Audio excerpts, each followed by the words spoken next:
ازيكم عاملين ايه؟ وحشتوني خالص خالص. فيديو جديد ان شاء الله. انا اسمي سوزانا، اول مره اشوف القناه لايك وشير وسبسكرايب. يلا نبدا الفيديو. هنعمل بسطرمه طريقه سهله وحلوه، الطريقه السودانيه بتاعتنا حلوه وما فيهاش اي افتكاسه. هنمشي خطوه خطوه مع بعض، والبسطرمه اتعملت ازاي لغايه لما انطابت طعم اللي هتدوقوه في الاخر. يلا نبدا الفيديو ونشوف.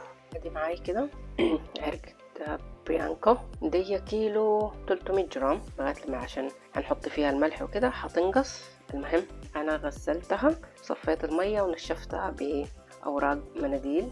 هنجيب حاجه كده نشوف هنعمل ايه. هستعمل فوطه نظيفه، وانا قبل ما احط الفوطه دي اللي بنقطع فيها شوبينج بورد حطيت فيها كليم فيلم علشان اللحمه لما تنزل الميه. المهم انا هستعمل السي سولت ده، هو فاين.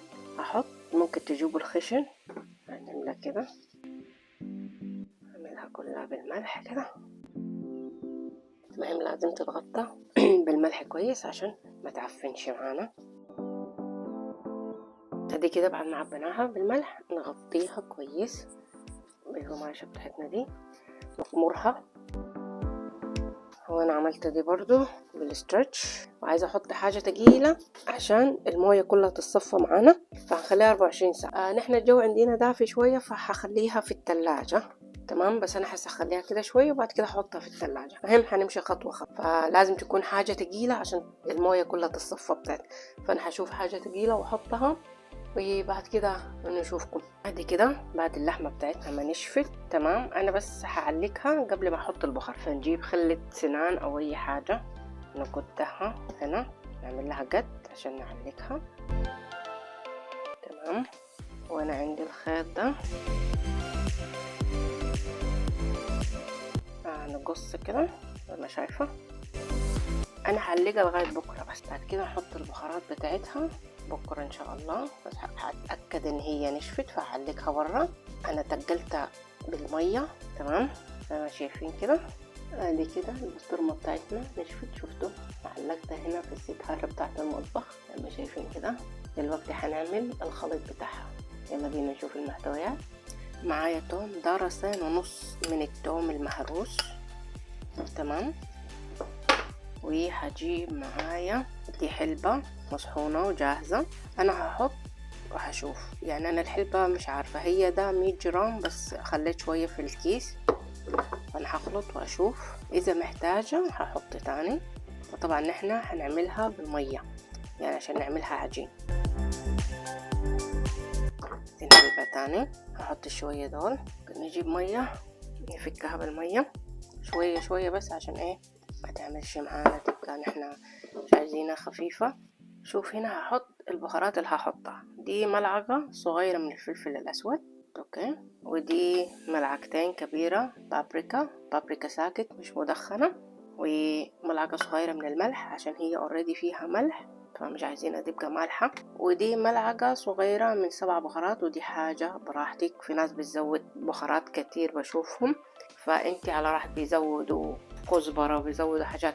وده لون عشان نشوف اللون، فانا هنا هخلطها وبعد كده ازودها. هزيد مية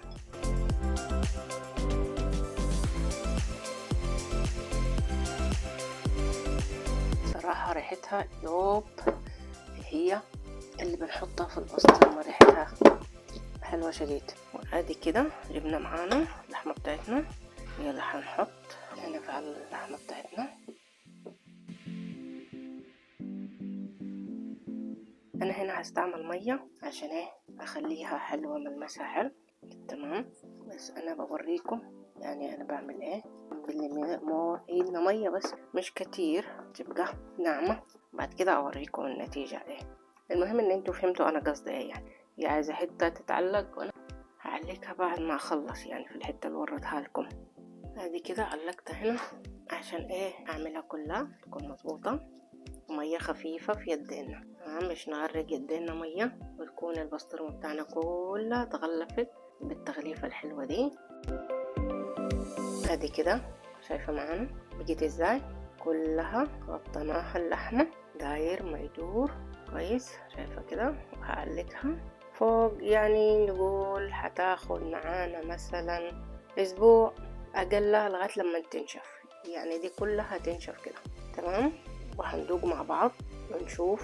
سهلة وطريقة حلوة وجديدة مش فيها اي افتكاسات، فهنعلقها ونشوف بعد اسبوع كده مع بعض. ادي كده يا ست الكل البسطرمة معانا جاهزة، نشفت زي ما علقتها ووريتكم.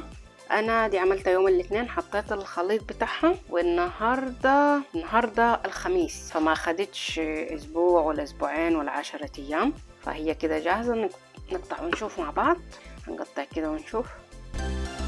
اللحظة الحاسمة، شايفين بصراحة شكلها حلو وطابت. انا هقطعها وهحطها في الفريزر.